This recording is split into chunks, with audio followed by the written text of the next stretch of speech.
जयमल जी का चरित्र सुनेंगे तो इतना सुंदर चरित्र है जयमल जी का। मीराबाई के भाई जयमल जी, उनके तो आराध्य ही राम जी हैं, जबकि सेवा उनके यहां चतुर्भुज भगवान की होती, नारायण की है, श्री कृष्ण की है। नारायण ही राम है, नारायण ही कृष्ण है, उनमें भेद नहीं, पर उनके आराध्य रूप में राम जी हैं। जयमल जी के प्रसंग में आता है कि एक बार जयमल जी उन्होंने संकल्प लिया कि मैं पूरे दिन में इतने घंटे केवल भजन करूंगा, और उस समय चाहे दुनिया इधर से उधर हो जाए, मेरा भजन नहीं रुकना चाहिए। किसी शत्रु राजा को पता चला कि जयमल इतने बजे से इतने बजे तक भजन में रहता, उसी समय आक्रमण कर देंगे। आक्रमण के लिए जैसे ही राजा ने अपनी पूरी सेना लगाई, जयमल जी यहां भजन में बैठे थे। मंत्री महामंत्री सब सोचने लगे अब कैसे करें, राजा तो हमारा भजन में, उतने घंटे से पहले उठेंगे नहीं, उतने घंटे में तो पूरी नगरी ध्वस्त हो जानी है। एकमात्र जयमल जी की मां को अधिकार था कि उनके भजन में वो जाकर के जयमल जी से वार्ता करती थी, लेकिन जयमल जी उसका उत्तर भी इशारे में ही करते थे, बोलते नहीं थे, केवल अपना भजन में लगे रहते थे।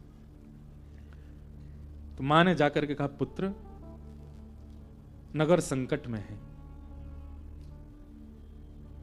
तो जयमल जी ने ठाकुर जी की ओर इशारा किया, नगर के रक्षक तो ये हैं, सब संभाल लेंगे। और जयमल जी के इस, देखो आप नाम कितना जपते हो, ठाकुर जी को इससे फर्क नहीं पड़ता। आप व्रत कितने करते हो 30 दिन में, इससे कोई अभिप्राय नहीं। आप यज्ञ कितने करते हैं, इनसे कोई फर्क नहीं पड़ता।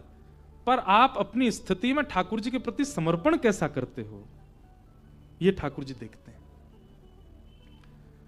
एक प्रकार से व्रत करके, नियम करके, भजन करके, यज्ञ करके हम ठाकुर जी को यह बता देते हैं कि हम आपसे प्रेम करते हैं। उसके बाद फिर ठाकुर जी कमर कस के देखते हैं, बोले अच्छा अब मैं देखूंगा तुम कितना प्रेम करते हो। तो भजन की स्थिति में नहीं, जब आप संसारी स्थिति में हो गए, वहां परीक्षण करते हैं ठाकुर जी ये प्रेम करता है कि नहीं। जयमल जी 4 घंटे भजन करते हैं, ये तो केवल उनका प्रतीक ठाकुर जी को बताने का था कि मैं आपसे प्रेम करता हूं। अब ठाकुर जी ने परीक्षा ली, उन्हीं 4 घंटों में नगर पर आक्रमण करवा दिया। अब देखते हैं जयमल का प्रेम। और जयमल जी इशारा करते हैं, रक्षक तो ठाकुर जी है, मुझसे क्या आप लोग उम्मीद लगाते हो। उस समर्पण को देख के ठाकुर जी प्रसन्न हो गए, और स्वयं ठाकुर जी अद्भुत राजा का रूप धारण करके आए, और जयमल का घोड़ा, जिस घोड़े पर जयमल जाते थे, उसी घोड़े को लेकर के और राजभवन की छत पर पहुंच गए। और वहीं से छलांग मारता है घोड़ा, सामने पूरी सेना देख रही है, ये क्या मरने के काम कर रहा है राजा, पर राजा नहीं है, ठाकुर जी हैं। जैसे ही ठाकुर जी नीचे घोड़ा लेकर के आए, तिरछा खड़ा हुआ घोड़ा, ठाकुर जी ने केवल अपनी भ्रकुटी से पूरी सेना को देखा। नेत्रों से देखने मात्र से सारे सैनिक अपने हृदय पर हाथ रख के अपने अपने घोड़ों से गिर गए, व्याकुल होकर के पड़ गए महाराज नीचे जमीन में। 4 घंटे बाद जब जयमल जी का भजन पूरा हुआ, तुरंत उन्होंने अपने तस्कर उठाए, बाण उठाए, धनुष उड़ाए, और तुरंत घुड़शाल में गए तो देखा घोड़ा जो था वो हाँफ रहा था। बोले ये घोड़ा हाँफ क्यों रहा है, ऐसा लग रहा कहीं दौड़ के आया है। घोड़े के समीप गए तो उसमें से कस्तूरी की सुगंध आ रही थी। राजा ने कहा भी विचार का विषय नहीं, बाद में देखूंगा ये क्या हुआ, कौन लेके गया घोड़े को। बैठ गए, और जैसे ही बाहर गए तो सारी सेना पस्त पड़ी थी। जो मुख्य राजा था वो अपने रथ पर आरूढ़ होकर, हृदय सबके हाथ यहीं रखे, मतलब हृदय पर चोट मार गए ठाकुर जी। दौड़ करके जयमल जी गए, जयमल जी ने जाकर के राजा को उठाया, बोले भैया तुम लोग युद्ध करने आए थे पर युद्ध से पहले ही पस्त हो गए, क्या बात है, और ये तुम्हारी पूरी सेना रो क्यों रही है, ये इतने व्याकुल, जैसे कोई प्रेमी रोता है, विलखता है, ऐसे रो रहे तुम्हारी सेना वाले कायरों की तरह, क्या हो गया। राजा होश में आया, होश में आकर के जयमल जी के चरणों में गिर गया। बोले तुमने किसको भेजा था अभी बाहर।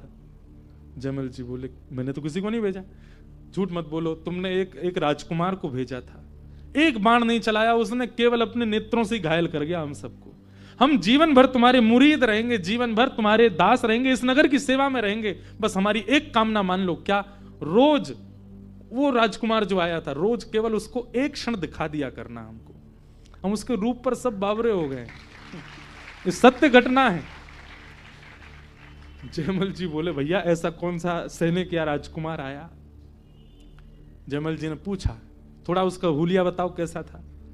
बोले क्या बताएं, नेत्रों ने देखा है पर नेत्र बोल नहीं सकते, मुख बोल सकता है पर मुख पर नेत्र नहीं है, कैसे कहें, नहीं बता पाएंगे हम। बस ये समझ लीजिए घुंघराले केश थे, इतना थोड़ा थोड़ा याद है। नेत्र ऐसे थे कि जिस जिसको वो देखते गए वही गिरता गया घोड़े से। आहा, जयमल जी समझ गए ये वक्र कटाक्ष तो केवल एक के ही है संसार में, नेत्रों से मारने की खूबी तो केवल श्याम सुंदर को आती है। दौड़ करके गए और जैसे ही जाकर के अपने आराध्य इष्ट को देखा, तो जो इष्ट शंख चक्र गदा पद्म में रहते थे, आज वे धनुष बाण धारण करके खड़े हैं। और जयमल जी को यह बता दिया कि आपके समर्पण भाव से हम आपके नेतृत्व में युद्ध करने गए संसार। उस दिन तो जयमल जी और समर्पित हो गए ठाकुर जी को। मीराबाई के भाई जयमल। तापत्रय विनाशाय श्री कृष्णाय वयम नमः। इसलिए भैया नाम आश्रित हो जाओ। आज इस कथा में अभी एक ही दिन निकला है साल का, दूसरा दिन आ गया, आज से ही एक नाम आश्रय ले लो।